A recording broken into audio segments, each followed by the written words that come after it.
Good morning students, welcome in mathematics class. तो अब तक हम समुच्चय के बेटा 7 भाग अपलोड कर चुके हैं। ये हमारा भाग है 8वां, यानी बिल्कुल लास्ट। आज हमारा समुच्चय बिल्कुल ख़त्म हो जाएगा।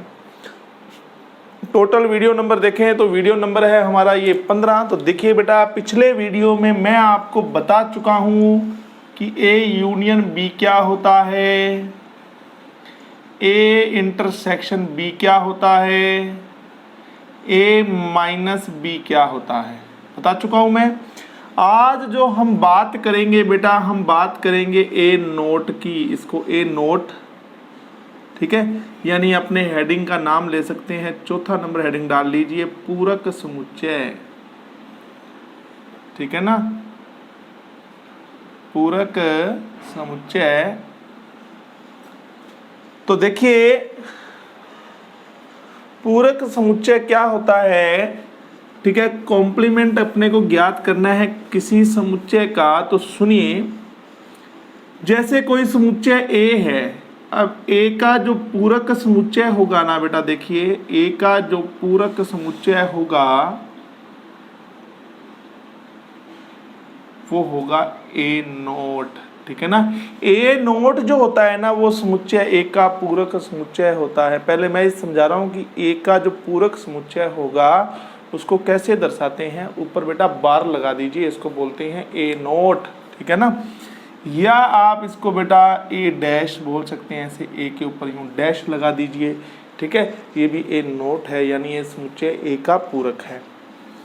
अब किसी समुच्चय का पूरक कैसे ज्ञात किया जाता है, ये ए नोट हम ज्ञात कैसे करेंगे। देखो, सार्वत्रिक समुच्चय में से आप उस दिए हुए समुच्चय को घटा दीजिए, जो अवयव रह जाएंगे ना वो क्या होंगे, पूरक समुच्चय के अवयव कहलाएंगे। देखिए एग्जाम्पल देखते हैं। चलो, ये फॉर्मूला हो गया ए नोट का। ए नोट का मतलब होता है, यहाँ ये यू जो है ना, सार्वत्रिक समुच्चय बेटा, वो यूनियन ए और बी के बीच में लगता है, वो यूनियन होता है, ये सार्वत्रिक समुच्चय है।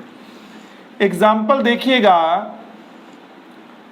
आपको कहा जाए कि दिया हुआ जो सार्वत्रिक समुच्चय जो है वो क्या है, 1 2 3 4 5 6 7 8 9। ओके, एक समुच्चय आपको मैंने ए दे दिया 1 2 3 4, और आपको कहा गया कि ए नोट ज्ञात कीजिए। क्या ज्ञात कीजिए, ए नोट ज्ञात कीजिए। तो आप कहेंगे सर ए नोट यानी ए समुच्चय का पूरक क्या होता है, सार्वत्रिक समुच्चय में से ए को घटा दो।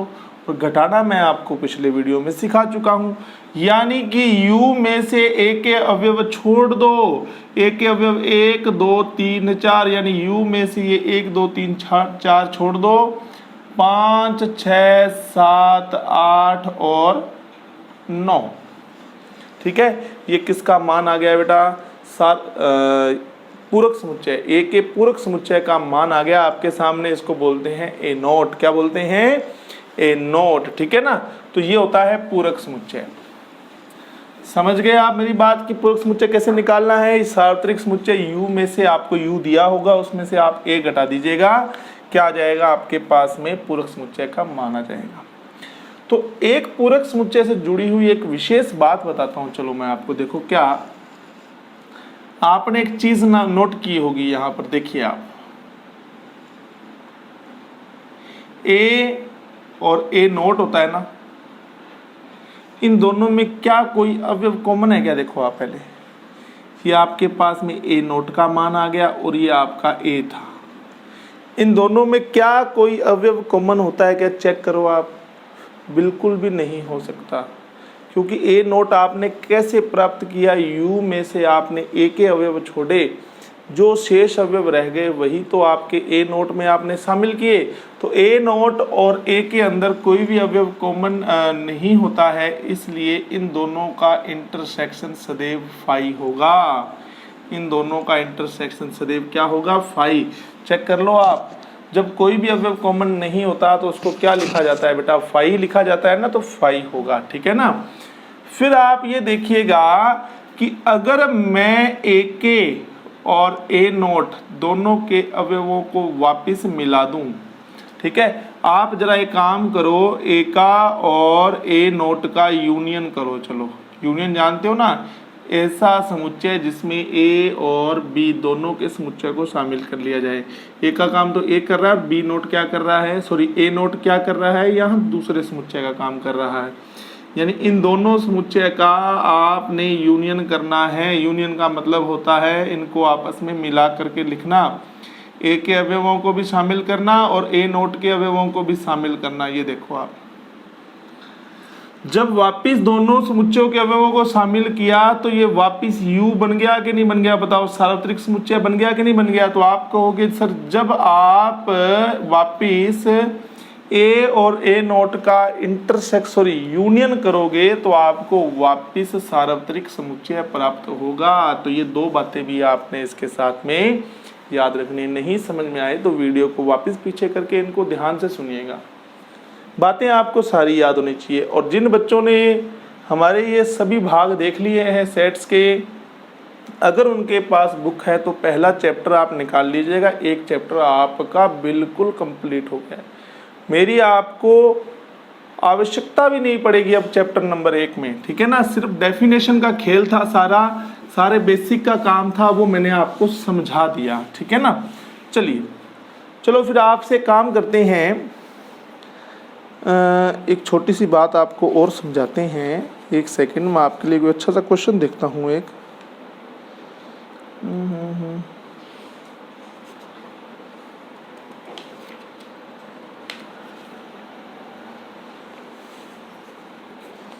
चलो अब एक आपको क्वेश्चन देते हैं। इस वीडियो का जो प्रश्न होगा उसका सही ऑप्शन आप मुझे बताइएगा, क्या होगा सही ऑप्शन, ठीक है। तो देखिए हमारा आज का प्रश्न क्या रहेगा बेटा, सुनिएगा।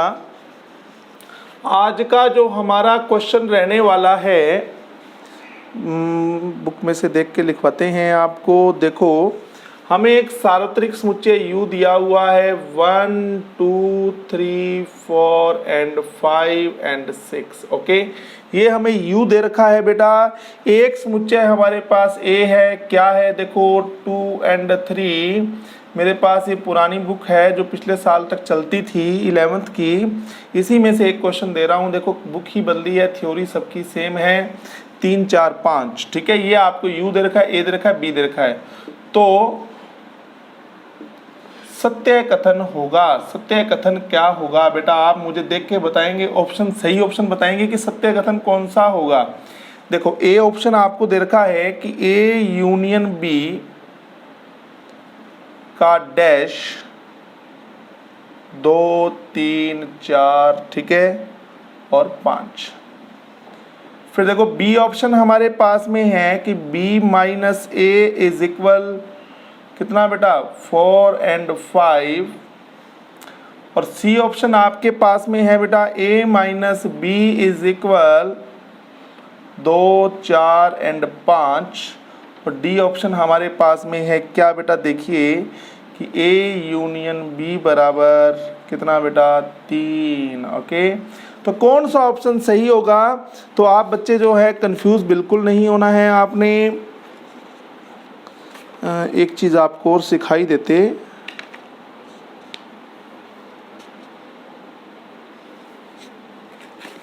चलिए तो चलो एक मैं आपको छोटी सी बात इसमें सिखा रहा हूं। देखो इसको इरेज करते हैं बेटा। क्वेश्चन देख लिया आपको, U यानी कि यूनिवर्सल सेट दिया हुआ है, A दिया हुआ है, B दिया हुआ है। तो कौन सा कथन सत्य होगा, A यूनियन B डैश, ठीक है, 2 3 4 5 दिया हुआ है, B माइनस A 4 और 5 दिया हुआ है, A माइनस B 2 4 5 दिया हुआ है, A यूनियन B 3 दिया हुआ है। ये सारी चीज़ें चारों की चारों चीज़ें आप ज्ञात करके देखिएगा, ठीक है। और आप चेक कीजिएगा कि इस सवाल के अकॉर्डिंग, इस U A और B के अकॉर्डिंग इनमें से कौन सी चीज़ बिल्कुल सही होगी, ठीक है। चलिए तो चलो एक क्वेश्चन आपको मैं करवाता हूँ। देखो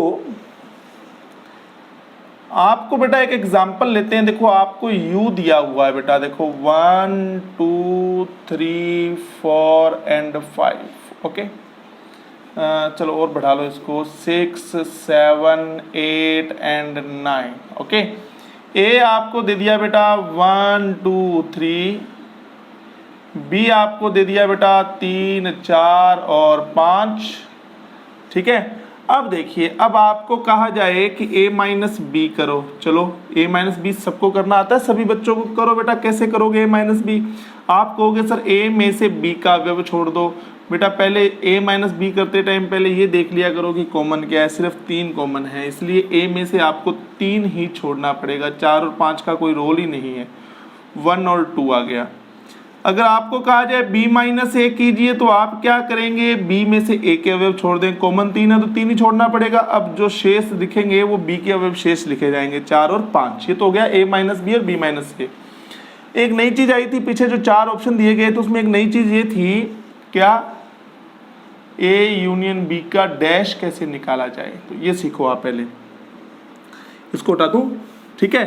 तो इसके लिए सबसे पहले निकलेगा बेटा A यूनियन B। अगर आपसे पूछा जाए A यूनियन B का नोट, बेटा एक चीज ध्यान रखिएगा, मैंने कहा था ना ऊपर नोट का साइन आ जाए या डैश का साइन आ जाए, एक ही बात है, ये एक ही चीज है बेटा, घबराना नहीं है बिल्कुल। आपको पहले आपको निकालना पड़ेगा A union B। A union B जानते हैं ना, A और B के अवयवों को मिला करके लिखो। आप ये देखो लिख दिया ना मैंने, A यूनियन B आ गया। अब A यूनियन B नोट निकालना है। तो देखो A नोट का मतलब क्या था, मुझे तो पहले ये समझाओ। आपने कहा था A नोट का मतलब U यानी कि सार्वत्रिक समुच्चय में से A को घटाना होता है। जब भी नोट, जिसका भी नोट निकालना है उसको U में से घटाना होता है। अब की बार A यूनियन B का नोट निकालना है तो इसको भी तो U में से घटाना पड़ेगा। तो आप कहेंगे सर U में से A यूनियन B घटा दो आप। ये रहा आपका A यूनियन B। क्या है? 1 2 3 4 5, यानी 1 से 5 अवयव छोड़ दो, क्या आ जाएगा आपके पास में? 6 7 8 9 आ जाएगा। समझ में आ गई बात? घबराना नहीं है आपको बिल्कुल। अगर आपको कहा जाए क्या A इंटरसेक्शन B नोट निकालने के लिए कहा जाए, कैसे भी आ सकता है बेटा, आपके पास लिखा हुआ है, ऐसे भी आ सकता है। तो कैसे निकालोगे? पहले आप A इंटरसेक्शन B निकालोगे। बोलो A इंटरसेक्शन B क्या है? दोनों में कॉमन क्या है? बोलो इंटरसेक्शन में कॉमन देखते हैं ना। अब आप कहोगे सर A इंटरसेक्शन B का जो नोट होगा, या ऊपर डैश लगा हुआ आ सकता है आपके पास में इस तरह से डैश, तो क्या होगा? तो आप कहेंगे सर यूनिवर्सल सेट में से अब की बार आपको क्या छोड़ना पड़ेगा? इंटरसेक्शन छोड़ना पड़ेगा। और इंटरसेक्शन में कितने अवयव हैं? 3, यानी यूनिवर्सल में से आपको 3 छोड़ दो, बाकी सब लिख दो। 1 2 4 5 6 7 8 9। बात समझ आ रही है बेटा? छोटी छोटी बातें हैं, इनको बड़े ध्यान से पढ़िएगा आप, ठीक है। और बिल्कुल आपका बेसिक क्लियर हो जाएगा। चलो ये टॉपिक हो गया अपना खत्म। इसको इरेज कर दूं मैं? चलिए इरेज कर देते हैं। चलो अब आपको इसके बाद में बहुत ही इंपॉर्टेंट चीज बता रहा हूं। देखो मैं क्या, देखो इंटरवल, ध्यान से सुनना आप। इंटरवल क्या होता है बेटा? अंतराल। अंतराल लिखने का भी एक तरीका होता है बेटा, सुनिएगा। बहुत ज़रूरी टॉपिक है बेटा, बहुत अच्छा टॉपिक है, हर जगह काम आने वाला है। हर जगह आपको ये चीज़ काम आने वाली है, ठीक है ना। हर जगह आपको बेटा ये टॉपिक क्या आएगा? काम में आएगा। देखो कैसे, सुनिए। देखो हमारे पास जो अंतराल होते हैं ना, इंटरवल यानी जो ब्रैकेट्स होते हैं, वो 4 तरह के होते हैं, ठीक है। देखो एक तो 2 विशेष होते हैं, वो सुनिएगा पहले। क्लोज इंटरवल, क्या बेटा? Close interval. फिर होता है देखो सेकंड नंबर ओपन इंटरवल। ये 2 सीख गए ना आप, बाकी 2 अपने आप आ जाएंगे आपको। इंटरवल इसको बोलते हैं बंद अंतराल, इसको बोलते हैं खुला अंतराल। क्लोज इंटरवल, ओपन इंटरवल, नाम इसका सवृत और विवृत ऐसा कुछ नाम होता है हिंदी में, छोड़िए आप, क्लोज और ओपन ही याद रखिए आप। क्लोज इंटरवल क्या होता है? देखिए कि बेटा आपको ऐसे कहा जाए, देखो आप सुनो, आपको ये कहा जाए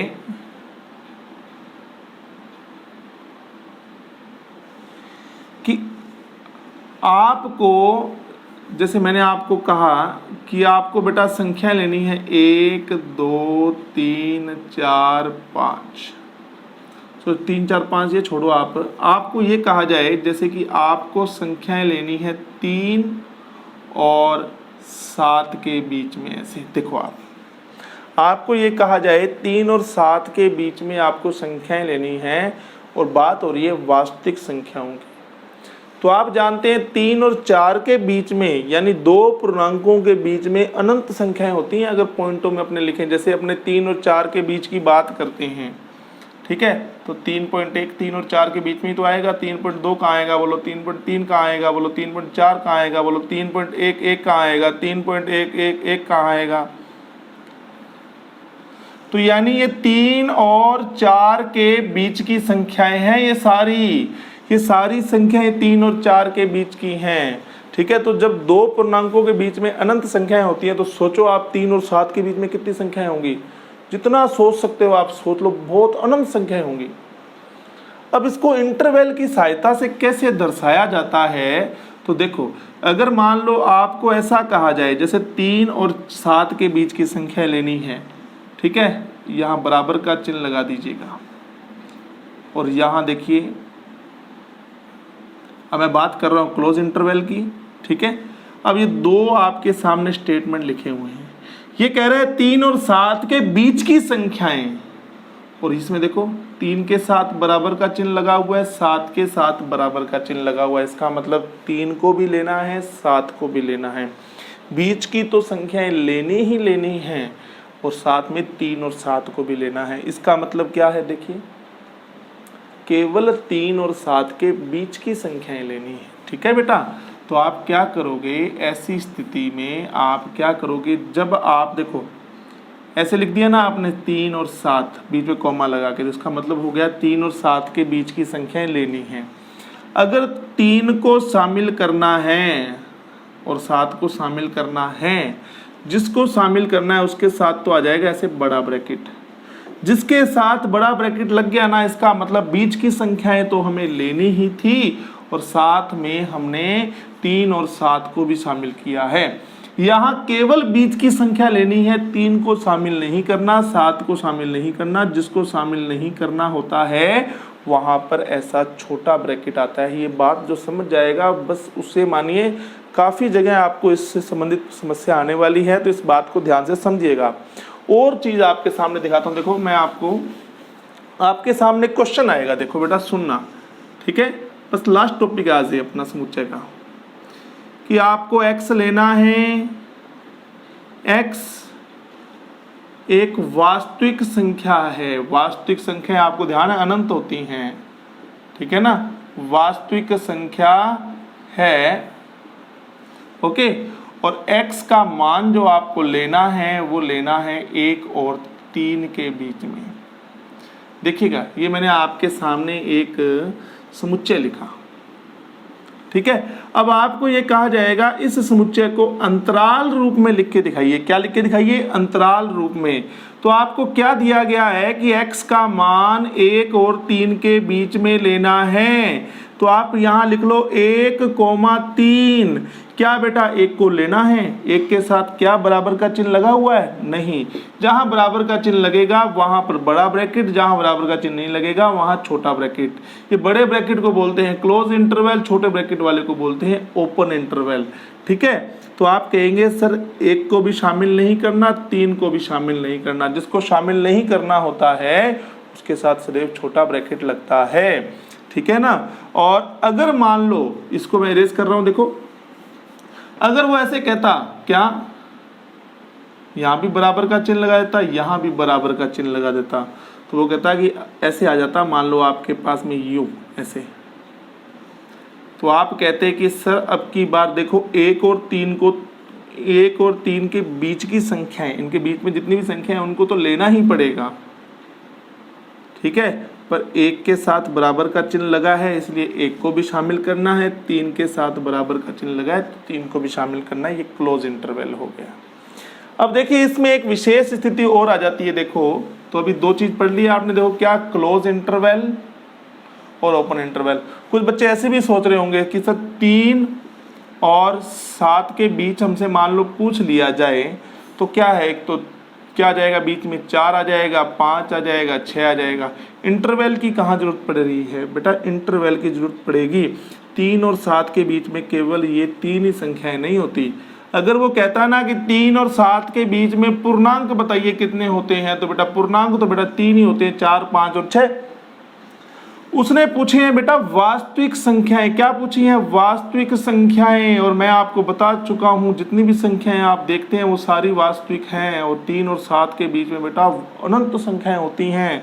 ये देखो आप 3.1, 3.2, 3.3, 3.4, 3.1111, 3.1111, ऐसे जितनी मर्जी बना लो आप। 3 और 7 के बीच में, 3 और 7 तो बहुत दूर की बात है, 3 और 4 के बीच में ही आप अनंत संख्या पाएंगे बेटा। तो इसलिए बेटा इंटरवल का प्रयोग करना जरूरी है। इंटरवल की सहायता से हमें संक्षिप्त शब्दों में ये पता लग जाता है कि हमें संख्याएं कहाँ तक लेनी है। क्लियर? अब देखो तीसरा नंबर, सेमी क्लोज। ठीक है, इसी के अंदर चौथा शामिल कर देते हैं, सेमी ओपन। सेमी का मतलब होता है बेटा अर्ध। आधा तो क्लोज होगा, आधा ओपन। कैसे? अगर मान लो आपको ऐसे दे दिया जाए, x का मान आपको लेना है 3 और 7 के बीच में लेना है, 7 को शामिल करना है, 3 को शामिल नहीं करना। तो आप कहोगे सर ऐसी स्थिति में 3,7 तो आपको लिखना ही पड़ेगा। अब 7 को शामिल करना है तो बड़ा ब्रैकेट लग गया, 3 को शामिल नहीं करना तो छोटा ब्रैकेट लग गया। ऐसे आ जाए, 3 और 7 के बीच में लीजिए, 3 को शामिल कीजिए, 7 को मत कीजिए। तो आप कहेंगे सर 3,7 लिखिए आप। ठीक है, अब यहाँ पर बड़ा लग जाएगा, जिसको शामिल करना है, जिसको शामिल नहीं करना वहाँ ओपन लग जाएगा। ये बड़े वाला ब्रैकेट होता है क्लोज, छोटे वाला होता है ओपन। ठीक है ना? तो इस बात को बेटा आप ध्यान से देख लीजिएगा। ठीक है, तो आज हमारा जो टॉपिक चल रहा था सेट्स, ये बिल्कुल आज ख़त्म हो गई है इसकी थ्योरी। अब नेक्स्ट वीडियो में हम एक नए टॉपिक के साथ मिलेंगे। और मैं आपको बता चुका हूँ कि ये सब हमारा बेसिक चल रहा है, घबराने की ज़रूरत नहीं है। ये चीज़ें आपकी मतलब 11th क्लास में घूम घूम करके बार बार आपके सामने आएंगी। अगर मान लो आप इन अंतरालों में अगर कंफ्यूज होते हो तो बिल्कुल टेंशन नहीं लेनी है। ये अपने लिए ऑर्डिनरी काम है, रोज़ाना करना पड़ेगा अपने को। आज नहीं तो कल समझ में आ जाएगा, कोई दिक्कत नहीं है। ठीक है, धन्यवाद। थोड़ा समय भी कम था वीडियो के अंत में, तो थोड़ा जल्दबाजी में भी हो सकता है मैंने समझा दिया हो, तो घबराना नहीं है आपने। ठीक है, थैंक यू।